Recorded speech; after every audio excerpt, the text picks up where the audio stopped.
صلاة الله سلام الله على طه رسول الله صلاة الله سلام الله على ياسين حبيب الله توسلنا ببسم الله وبالهادي رسول الله وكل مجاهد لله بأهل البدر يا الله صلاة الله سلام الله على طه رسول الله صلاة الله سلام الله على ياسين حبيب الله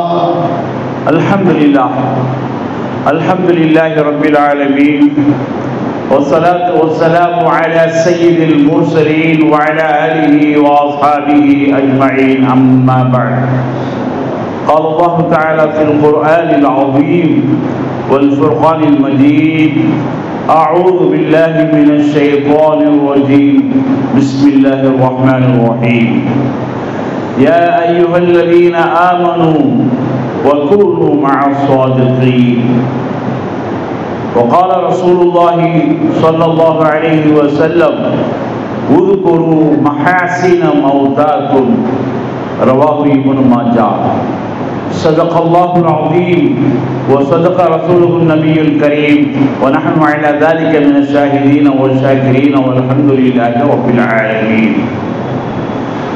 பெருகி வரும் கருணையினால் பேருலகை காத்து வரும் பேர அருளாளன் எல்லாம் அல்ல அல்லாஹுக்கே கோடான கோடி புகழ் அனைத்தும்.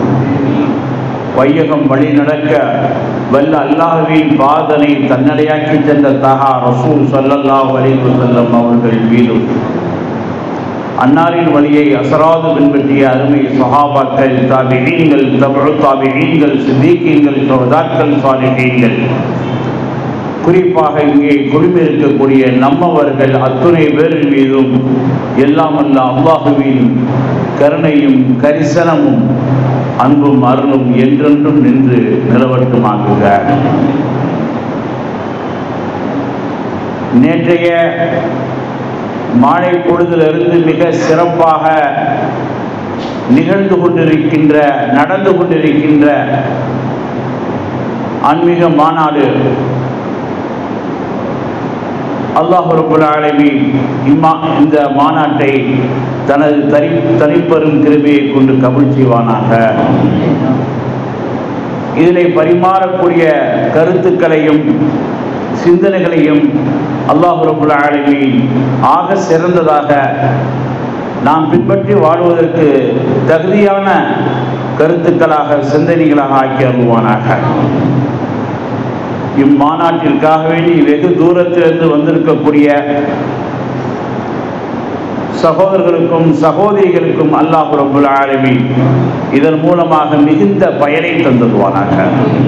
நாம் வாழும் காலமெல்லாம் லா இலாஹ இல்லல்லாஹ் முஹம்மது ரசூலுல்லாஹ் என்ற திருக்கலிமாவை ஓதி அமல் செய்யக்கூடிய பாக்கியத்தை அல்லாஹ் ரப்பல் ஆலமீன் தந்துடுவானாக. பாக்கியங்களில் சிறந்த பாக்கியமான திரு காபாவை சந்தித்து ஹஜ் செய்யக்கூடிய பாக்கியத்தையும், திரு ரௌதா ஷரீஃபை சந்தித்து ஜியாரத் செய்யக்கூடிய பாக்கியத்தையும் அல்லாஹ் ரப்பல் ஆலமீன் நம் அனைவருக்கும் நம்முடைய ஜீவியத்திலேயே தந்துடுவானாக.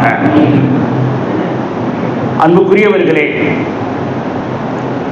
இந்த ஆன்மீக மாநாட்டை மிக சிறப்பான முறையிலே கடந்த ஒரு மாத காலமாக இதற்காக வேண்டி ஏற்பாடு செய்து இன்றைக்கு மிக சிறப்பாக தலைமை தாங்கி நடாத்தி கொண்டிருக்கக்கூடிய ஷேகுனா மௌலானா அப்துல் மாலிக் ரஷாதி ஹதரத் அவர்களுக்கும் அவருடைய முஹிப்பீன்களான முரீதுகளான அத்தனை பேருக்கும் ஜமாத்தினர்களுக்கும் என் நெஞ்சம் நிறைந்த சலாமினை தெரிவித்துக் கொள்கிறேன். அஸ்ஸலாமு அலைக்கும் வரஹ்மத்துல்லாஹி வபரகாத்துஹு.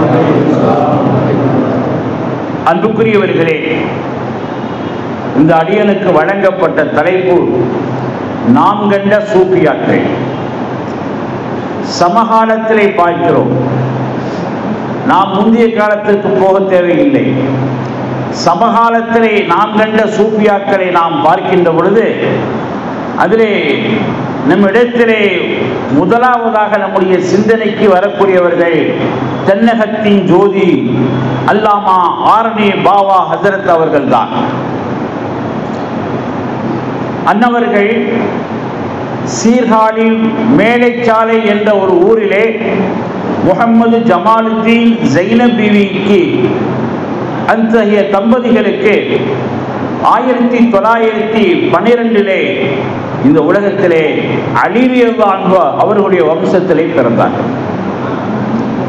ஆக ஆரணி பாவா ரஹ்மத்துல்லாஹி அலைஹி அவர்கள் அகில பைத்தாக இருக்கிறார்கள். நபி ஸல்லல்லாஹு அலைஹி வஸல்லம் அவருடைய குடும்பத்தை சார்ந்தவர்களாக, அவர்களுடைய வம்சத்திலே இடம்பெறக்கூடியவர்களாக அல்லாமா ஆரணி பாவா ரஹ்மத்துல்லாஹி அலைஹி அவர்கள் திகழ்கிறார்கள். அவருடைய பூர்வீகம் என்னமோ கரூருக்கு அருகிலே இருக்கக்கூடிய ஜமீனாத்தூராக இருக்கலாம். ஆனால் அவருடைய தகப்பனார் இமாமாக இருந்த காரணத்தினால் சீர்காழி அருகிலே மேலைச்சாலை என்ற சிற்றூரிலே அவர்கள் இமாமத்து பணி புரிகின்ற பொழுது அப்பொழுதுதான் பாபா ரஹ்மத்துல்லாஹி அலைஹி அவர்கள் அங்கே பிரசவிக்கிறார்கள், அவர்களை பெற்றெடுக்கிறார்கள். ஆரணி பாபா ரஹ்மத்துல்லாஹி அலைஹி அவர்கள் ஆரம்ப காலத்திலே உலக கல்வியே அந்த மேலைச்சாலை ஊரிலேயே கற்கிறார்கள். பிறகு ஆலிமுடைய கல்வியை லால்பேட்டையிலே அமைந்திருக்கக்கூடிய மன்பகுல் அன்வார் என்ற அரபிக் கல்லூரிலே 3 ஆண்டுகள் 3 சும்ராக்கள் அங்கே ஓதுகிறார்கள். அடுத்ததாக வேலூர் அல் பாக்கியாத்து ஸாலிஹாத்திலே 4 சும்ராவுக்களை நிறைவு செய்து ஆலிம் சினதை 1936 பெறுகிறார்கள். பட்டம் பெறக்கூடிய நாளிலே ஆரணியில் இருந்து நிர்வாகிகள் வந்திருக்கிறார்கள். அவர்கள் முதல்வரிடத்திலே போய் கேட்கிறார்கள், இந்த பட்டம் பெறக்கூடிய மாணவர்களே ஒருவரே இந்த ஊருக்கு இமாமாக கொடுங்கள். முதல்வர்கள் மாணவர்களை பார்க்கிறார்கள். ஆரணி பாபா ரஹ்மத்துல்லாஹி அலைஹி அவர்கள் மாத்திரம் தலையிலே தலப்பா கட்டி இருக்கிறார்கள். அவர்களை அழைத்து நீங்க ஆரணிக்கு இமாமா போறீங்களான்னு கேட்கிறாங்க. சரி என்று சொல்லிவிட்டார். யாருக்கும் கிடைக்காத வாக்கியம், பட்டப்பட்ட நாளே அவர்களுக்கு பணி கிடைக்கிறது. சரி என்கிறார்கள். இப்ப நிர்வாகிகள் சொல்றாங்க, நாங்க இவரை அழைச்சிட்டு போறோம் அப்படின்னு. சம்பளம் எவ்வளவு? ஆரணி பாபா ரஹ்மத்துல்லாஹி அவர்களே தன்னுடைய வாயிலே சொல்வார்கள், ஆரணியிலே எனக்கு முதல் சம்பளமாக 150 ரூபா கொடுத்தாங்க. சைபரை தள்ளி அம்பாங்க. சைபரை தள்ளினா வெறும் 15 ரூபா. ஆரணி பாபா ரஹ்மத்துல்லாஹி அலைஹி அவர்கள் தனது முதல் இமாமத் சம்பளமாக வெறும் 15 ரூபாயை பெற்றுக்கொண்டு அந்த பகுதியிலேயே அந்த பள்ளிவாசலிலேயே தொடர்ந்து 40 ஆண்டுகள் இமாமாக பணி செய்கிறார்கள். அல்லாஹு அக்பர். ஒரு இமாம் ஒரு இடத்துல 5 வருஷம் இருப்பது அதிசயம், 10 வருஷம் இருப்பது அதிசயம். ஏதாவது ஒன்று சொல்லி கிளப்பி விட்டு விடுவார்கள்.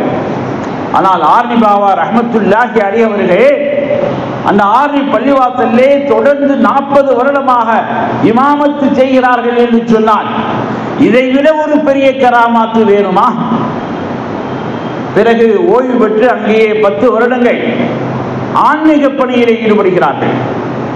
10 வருடங்கள் மொத்தமாக ஆரணியிலே 50 ஆண்டுகள் தன்னுடைய காலத்தை கழித்திருக்கிறார்கள். அருமையானவர்களே, ஆரணி பாபா ரஹ்மத்துல்லாஹி அலைஹி அவர்கள் வாழுகின்ற பொழுது நிறைய ஆன்மீக சேவைகளை செய்து ஆன்மீகவாதிகளை, அல்லாஹ்வுடைய அச்சத்திலே இருப்பவர்கள் 1000 உள்ளங்களை திருத்தியவர்களாக, அல்லாஹ்வுடைய அச்சத்தை கொண்டவர்களாக இந்த உலகத்தில் உருவாக்கி சென்றிருக்கிறார்கள். அவர்கள் ஓய்வு நேரத்திலே கிதாபுகளை எழுதுவார்கள். அவர்கள் ஓய்வு நேரத்திலே ஓய்வாக இருக்க மாட்டார்கள், கிதாபுகளை எழுதிக் கொண்டே இருப்பார்கள். 1986 சேலம் வருகிறார்கள். அவருடைய மூத்த மகனுடைய இல்லத்திற்கு வருகிறார்கள். சேலம் 13 ஆண்டுகள் இந்த சூரமங்கலத்திலே தன்னுடைய ஜீவியத்தை ஆர்னி பாபா ரஹ்மத்துல்லாஹி அலைஹி அவர்கள் கழித்தார்கள். நான் கண்கூடாக பார்த்திருக்கிறேன். பெரிய பள்ளிவாசலுக்கு ஆர்னி பாபா ரஹ்மத்துல்லாஹி அலைஹி அவர்கள் 11:30 மணிக்கெல்லாம் வந்து விடுவார்கள். அங்கே கிதாபுகளை எழுதி கொண்டே இருப்பார்கள். உருதுவிலிருந்து தமிழிலே அதை மொழியாக்கம் செய்வார்கள், மொழிபெயர்ப்பு செய்வார்கள். இப்படி எழுதி தன்னுடைய பையிலே நிறைய நோட்டு வைத்திருப்பார்கள். அந்த நோட்டை எங்கள் உஸ்தாமார்களுக்கு ஒப்படைத்துள்ளார்கள். இதை கொஞ்சம் பாருங்க, பழைய தமிழா இருக்கும், கொஞ்சம் சரி பண்ணுங்க அப்படின்னு பார்த்தா எந்த தவறு இருக்காது. மிக அற்புதமாக மொழிபெயர்த்திருப்பார்கள்.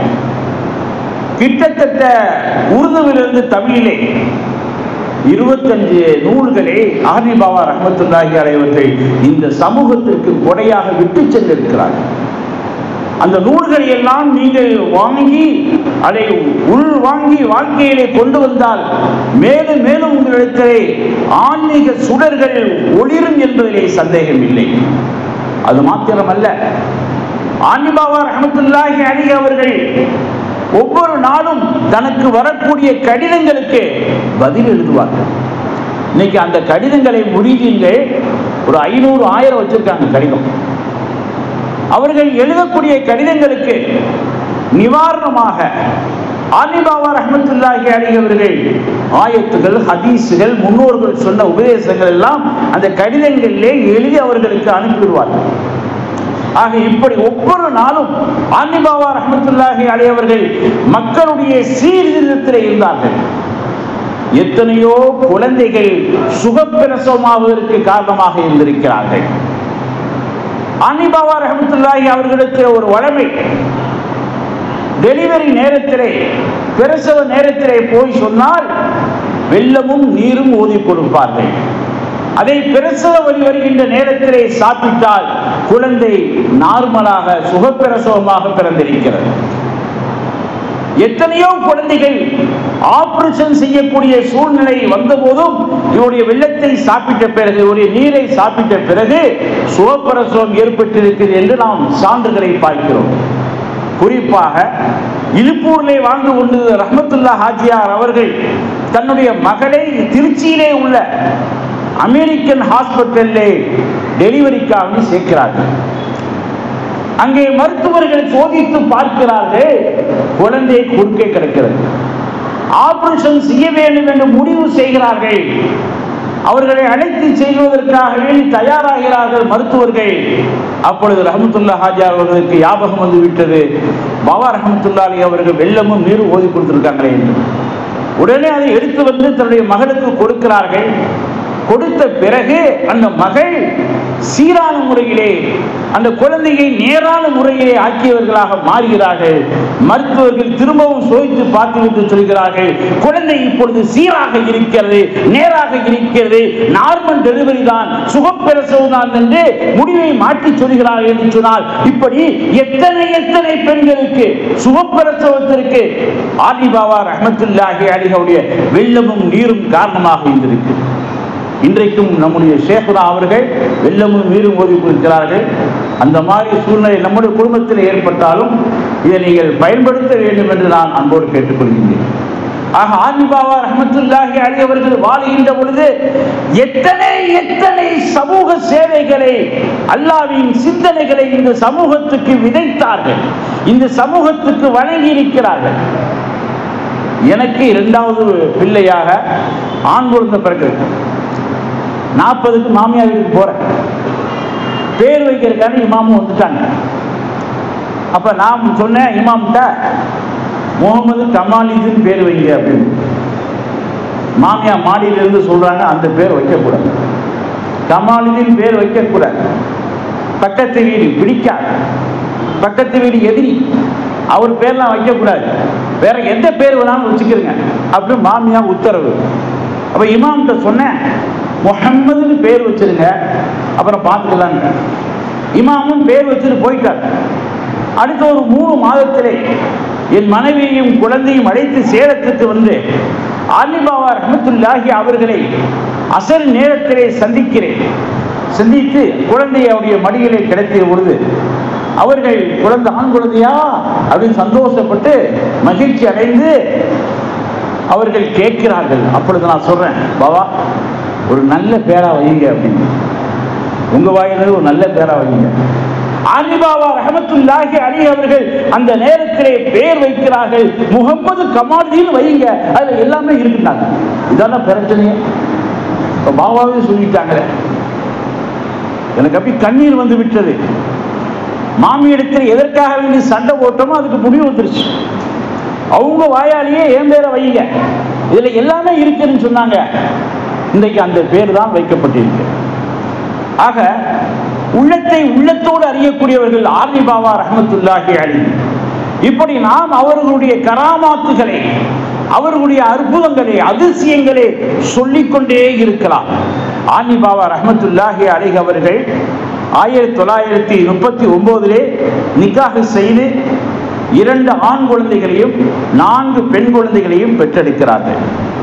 ஆலி பாபா ரஹ்மத்துல்லாஹி அலைஹி அவர்கள் வாழுகின்ற பொழுது ஒரு காமிலான ஷேகாக இந்த உலகத்திலே வாழ்ந்தார்கள். அவருடைய அருமையும் பெருமையும் தெரியாத சில எதிரிகள் என்றுதான் சொல்ல வேண்டும். அவர்களை தூசுகிறார்கள், அவர்களை திட்டுகிறார்கள். அப்படி அல்ல.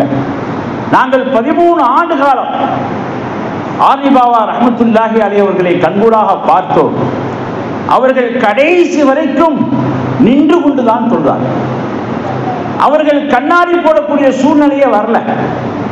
அவர்களுக்கு ஒரு பல்லு கூட விழல, பற்கல்ல ஒரு பல்லு கூட விடல. ஆரோக்கியமாக இருந்தார்கள், கடைசி வரைக்கும் நின்று தொழுதார்கள், அவ்வளவு ஒரு ஆரோக்கியத்தை பெற்றிருந்தார்கள்.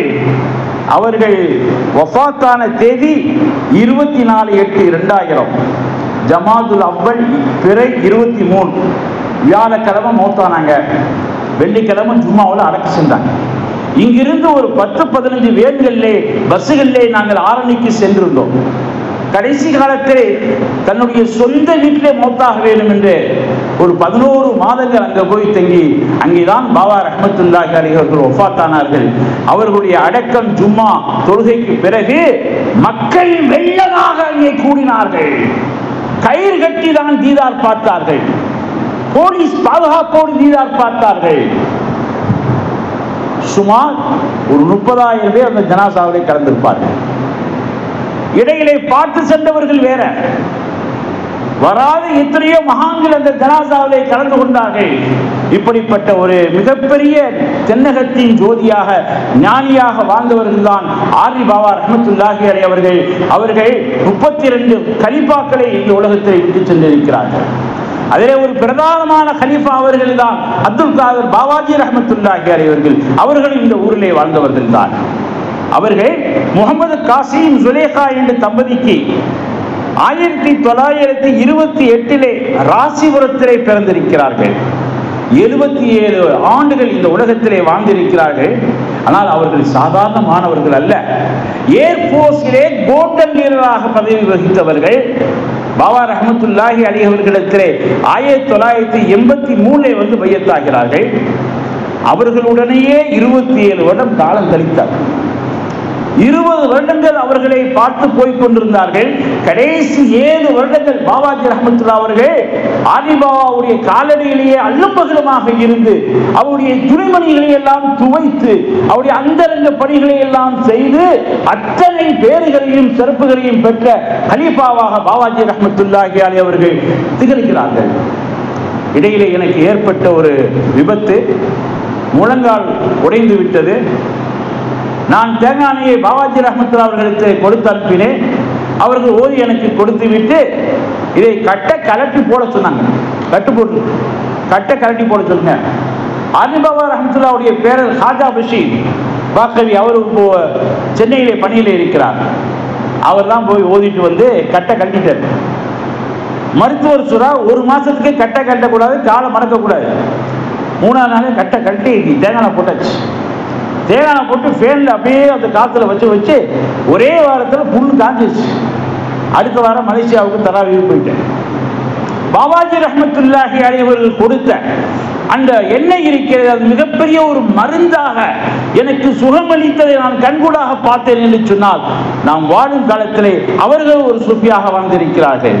அடுத்து நாம் பார்த்தோம் என்று சொன்னால் எங்களுடைய நூர் இஸ்லாம் அரபிக் கல்லூரியிலே 20 ஆண்டுகள் பேராசிரியராகவும் முதல்வராகவும் பணியாற்றிய மௌலானா அப்துல் ஷுக்கூர் ஹஜரத் கிப்லா அவர்களும் ஒரு வாழும் சூஃபியாக இருந்தார்கள்.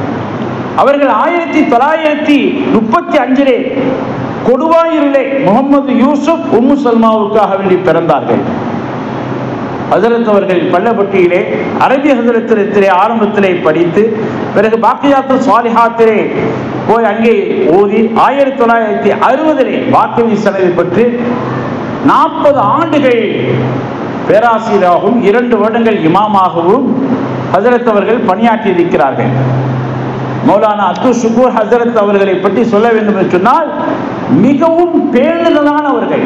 முசாபிர்களை பார்த்தா ஜோப்பை தடவுவாங்க, பணம் இல்லையா மோதினாரை கூப்பிட்டு பணம் வாங்கி கொடுத்துட்டு ரூமுக்கு போனோன்னு திருப்பி கொடுத்து விட்டுருவாங்க. முசாபிர்களை வெறுங்கையோடு ஹஜரத் அவர்கள் அனுப்பவே மாட்டார்கள். அவர்களை யாராவது சந்திக்க வந்தால் அவர்களுக்கு விசேஷமாக விருந்து அளிப்பார்கள். அவர்கள் சொல்கிறார்கள், ஷேக்கிடம் கேள்வி கேட்பவர் முட்டாள், உஸ்தாதிடம் கேள்வி கேட்காதவன் முட்டாள் என்று அதை சொல்லுவாங்க. ஷேக்கில் கேள்வியெல்லாம் கேட்கக்கூடாது. ஷேக் என்ன சொல்றாங்களோ அதுக்கு நம்ம இதா செய்யணும், பண்ணியணும். ஆனால் உஸ்தாது நமக்கு சொல்லிக் கொடுக்கின்ற சந்தேகம் வந்தால் கேட்க வேண்டும் என்று ஷுக்கூர் ஹசரத் அவர்கள் சொல்லுவாங்க. நல்லவர் கெட்டவர் என்பதற்கு ஒரு மேயாரை அளவுகோலை ஷுக்கூர் ஹசரத் சொல்லுகின்ற பொழுது சொல்லுவார்கள், நல்லவர் கெட்டவர் என்று எதை வைத்து நாம் தெரிய வேண்டும் என்று சொன்னால் தொழுகைக்கு யார் விரைவாக சொல்கிறாரோ அவரே நல்லவர் என்று சொல்லுவார்கள். அல்லாஹு அக்பர். தொழுகைக்கு யார் விரைவாக வேகமாக போகிறாரோ அவர்தான் முத்தகி, இறையச்சம் உள்ளவர் என்ற ஒரு அளவுகோலை ஷுக்கூர் ஹசரத் அவர்கள் அழகாக சொல்லுவார்கள். பொது சொத்தை வீணாக்கக்கூடியவனுக்கு பைத்தியம் பிடிக்கும் என்று ஷுக்கூர் ஹசரத் அவர்கள் எச்சரிப்பார்கள். ஒரு தடவை மதரசாவிலே உலாவுகின்ற பொழுது தட்டு வீணாகி கிடைக்கிறது. அதை பார்த்து சொன்னார்கள், எங்களுடைய ஆயலா ஹசரத் அவர்கள் சொல்லுவார்கள், பொது சொத்தை வீணடிப்பவர் பிற்காலத்திலே பைத்தியமாக தீர்வார் என்று சொல்வார்கள். ஆகவே பொது சொத்தை வீணாக்க கூடாது என்று அல்லாமா அப்துல் ஷுக்கூர் ஹசரத் அவர்கள் அடிக்கடி இந்த உபதேசத்தை மாணவர்களுக்கு சொல்வார்கள். அடுத்தபடியாக எடுத்துக்கொண்டால் நம்முடைய ஊரிலே வாழ்ந்த தாஹிர் ஷரீப் மாடி பாபா ரஹ்மத்துல்லாஹி அலைஹி அவர்கள் இந்த ஊரிலே 4வது தர்மனரிலே EMS ஃபாரூக் ஹாஜியாருடைய வீட்டிலே மாடியிலே ஒரு பெரியார் அவர்கள் வாழ்ந்தார்கள். அவர்களுடைய பெயர் தாஹிர் ஷரீப். அவர்கள் ரஹ்மான் ஷரீப் நூர் நிசா என்ற தம்பதிக்கு 1921 ராசிபுரத்திலே பிறந்திருக்கிறார்கள். அங்கு இருக்கக்கூடிய உருது கல்லூரியிலே உருது ஸ்கூலிலே ஆசிரியராக அரசு வேலையிலே பணிபுரிந்தார்கள்.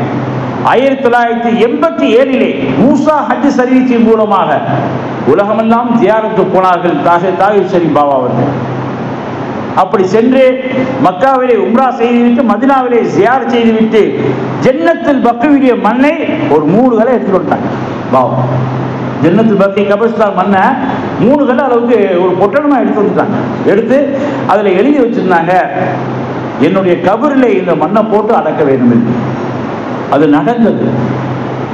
தாஹிர் ஷரீப் பாபா அவர்கள் 27/11/2015 அவர்கள் சஃபர் 14 வஃபாத்தானார்கள்.